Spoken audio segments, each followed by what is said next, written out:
which I could only sampled a few, and I apologise for that, but there is so many that I've got to find a way, a means to get back to everyone, because it is just a colossal amount of work, and I do have a day job. Now, a lot of people are saying that, am I trying to create a new religion? Well, truthfully, this was the furthest thing that was on my mind.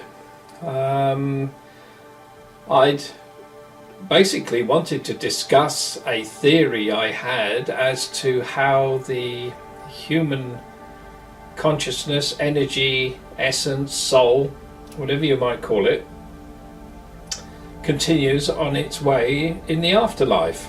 And what I seem to have found is a lot of people now saying that this seems to be a more viable religion than the existing ones, because for the first time I give physical answers. Well, this is not what I'd based this on. I'm a scientist. I like to see things and work things out in the physical sense. I don't do things on a sense of the, I don't really know what you would call it, a philosophical sense perhaps is the best word. I had no intention of creating a religion or anything of that nature. If people wish to take on board what I've said and use this to enhance their own religion, then that's all well and good, because perhaps it gives a little bit of completeness there. But in the main, as a scientist, religion is not something I look at as a fundamental thing. I'm a man that likes an equation, and I like an answer at the end of it. Otherwise, I go out of my way to find out why I haven't got an equation or an answer on the other end of that equation. So, to answer you, no, I wasn't creating a religion. I'm extremely happy that so many of you have found this interesting and my point of view very deep and philosophical, and some of you have even said it gives you peace, which, well, I'm extraordinarily pleased about that.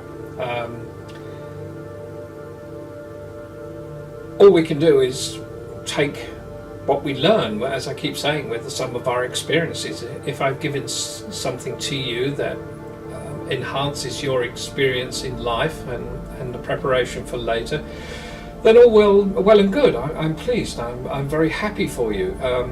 But for me, what I would do, and I've been talking to my my colleagues last night, hence I'm not with it this morning, you might say, is that we do some seances and we do some regressions on live streaming. Now, possibly regressive hypnosis might be the easiest to do, because it's relatively quick to set up. We can, we've got a friend of ours who's a hypnotist, and then we can just take a few random people. Now, obviously, I'm going to get debunkers saying, oh, well, these people were pre-chosen and what have you. Well, I'm not quite sure how we can do about this, but I was thinking perhaps that we go into the street, videotape randomly anybody, randomly that we can, and then ask them if they'd like to participate. Some will say yes, some will tell you to go forth and multiply.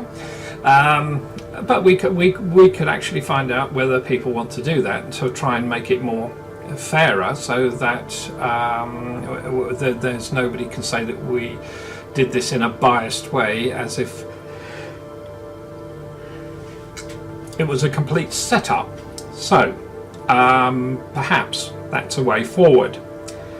Now, as far as live streaming goes, I will notify you as and when we're up and running on that.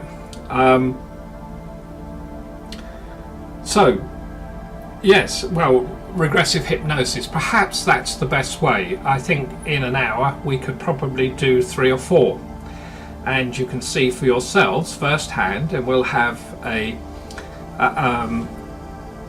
documented account that will be live, and people will be able to make up their own minds about past lives. Not everybody goes down under hypnosis straight away. Obviously, if we've got cameras and lights and various other things, it might be a little bit off-putting, but still, we will give it a go, because I've got debunkers out there that are giving me a hard time, and I'm trying to sort of lay the facts bare here as to how we came to our conclusions. So, okay, well, I think that's the best way forward on that one. Now, people have asked me, can they have the build instructions to our camera? No. And that's not because I don't want to give them out there, that's because we're not sure that what we're actually seeing is the genuine article. Remember, we've charged the air with a plasma discharge. This reacts with the electromagnetic force of a human being, and we are then, with our reactor sensors, able to interpret this.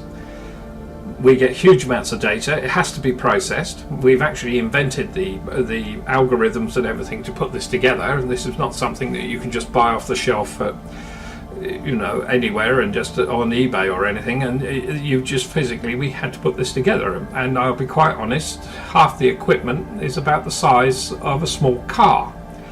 So if you believe that we're going to be able to make this portable, you've got another thing coming. Also, the physical understanding of it, we're still learning ourselves as to what we've created. So, at this time, no, it's not for sale. And I can't see us selling it in the near future. What we will do is we will actually try and somehow show what we're doing, because it's so difficult and because a lot of it is just data. The picture that we actually see of the individual is a computer generated picture of the human being via data. It's not a physical camera per se. So it's not as if I could stand Joe in front of the camera and say that's Joe. It could be somebody completely different.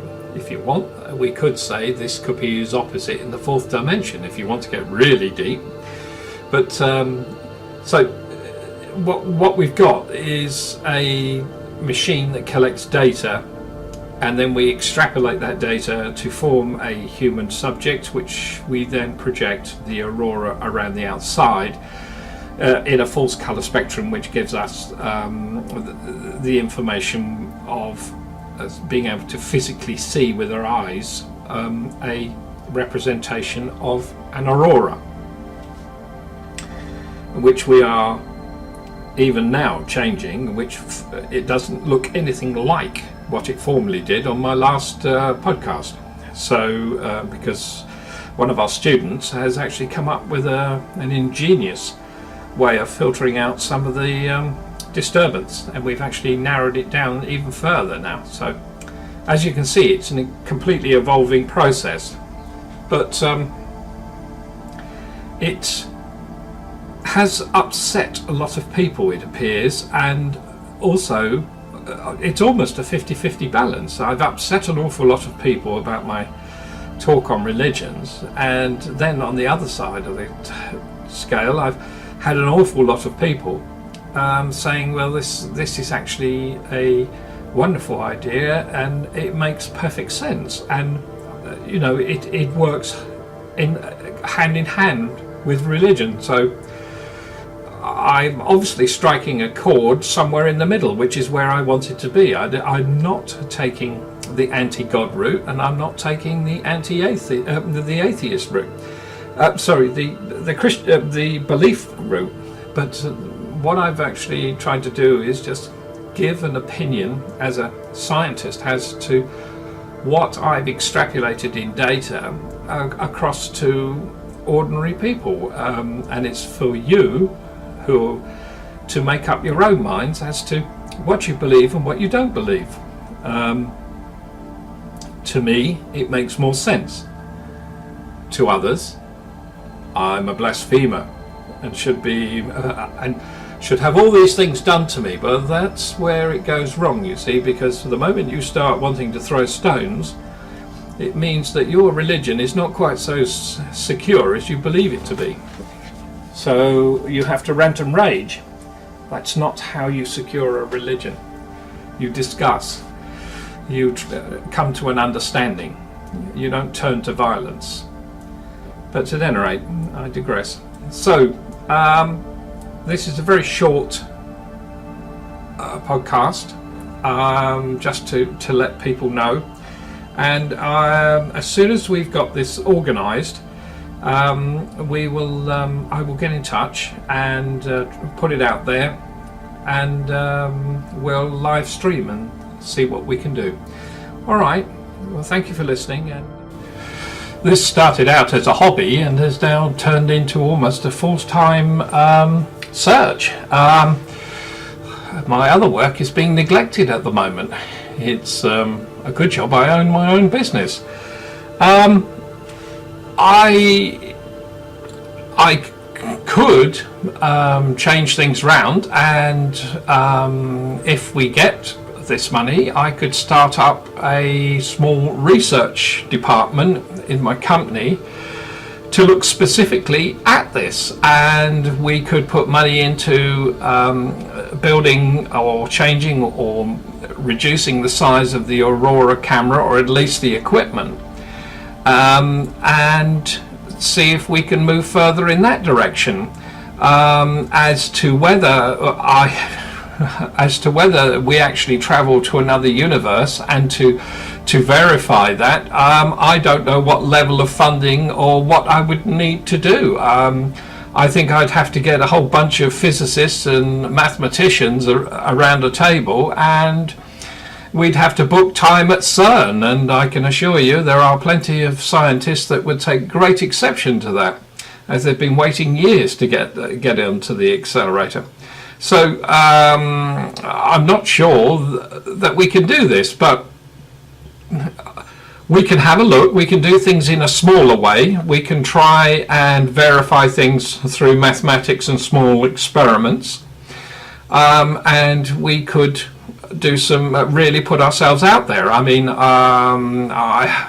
if this is going to be in the public domain, we could actually do webcasts of the experiments, but I'm not sure people would find what we do very exciting. We might get excited about a signal and a few pieces of information and data coming through, whilst they'll be looking blank at a screen with all these thousands of numbers whizzing by and have completely no idea. Even if we do explain exactly what we've found. So I'm not quite sure that might work, but I still believe we ought to do some regressive hypnosis. I believe we should stream that live. Might be difficult, but I'm sure we can sort that out. And then perhaps we ought to do some seances, and we could take that even further. We could, if for argument's sake, we were able to fund this in a legitimate way, we could actually make this a genuine experiment, and do it scientifically rather than on an ad hoc basis. So we could set up completely controlled areas, and have it completely covered with sensors, so that we can identify just about any signal, anything that could be used to give false signals to the medium, so that they can be found out that they're charlatans rather than the real McCoy. We could also use the sensor equipment we've built and place this next to the medium, and perhaps, just maybe, we might be able to identify an energy signature that might be near a person who she's talking about. So there are all sorts of possibilities, and if we could actually get a legitimate confirmation by verifying an energy source, and that energy source is talking through the medium to the person, and if we could ask some specific questions, we might be able to be able to confirm that there might be something else, some sort of change. We might be able to find that our energy or essence, soul or whatever,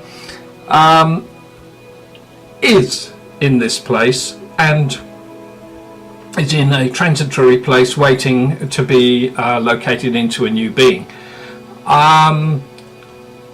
This at the moment is about as far as we can go. To take this even further, I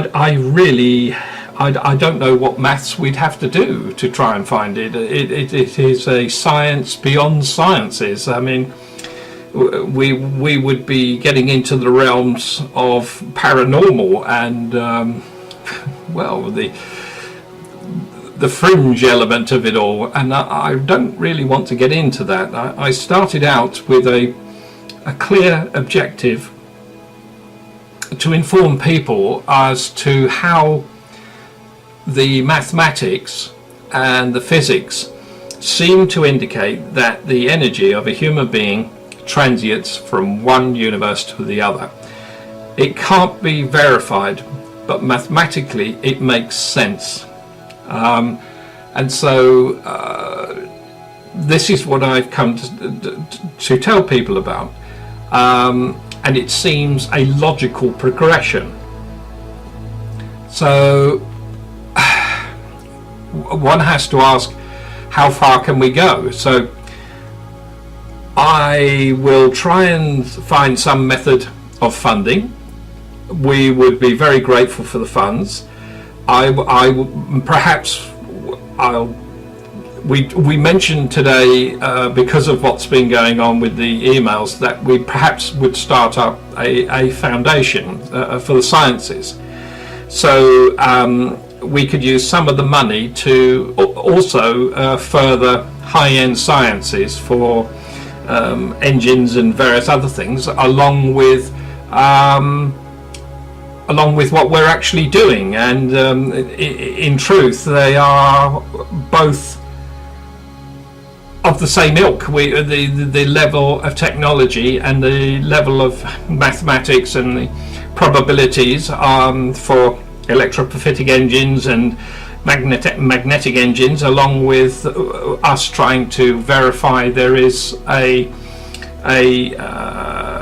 another universe, is very close, because these engines work on the basis of warping time and space, which there is a physicality here that if you were able to do this, you could quite literally travel to another universe. It is just a stepping stone for a machine like this.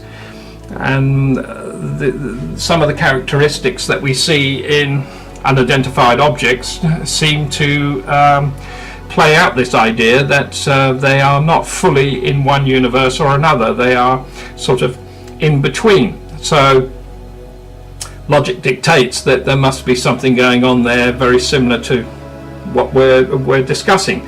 So doing both would enhance the human condition for evolving. We would be pushing the frontiers forward.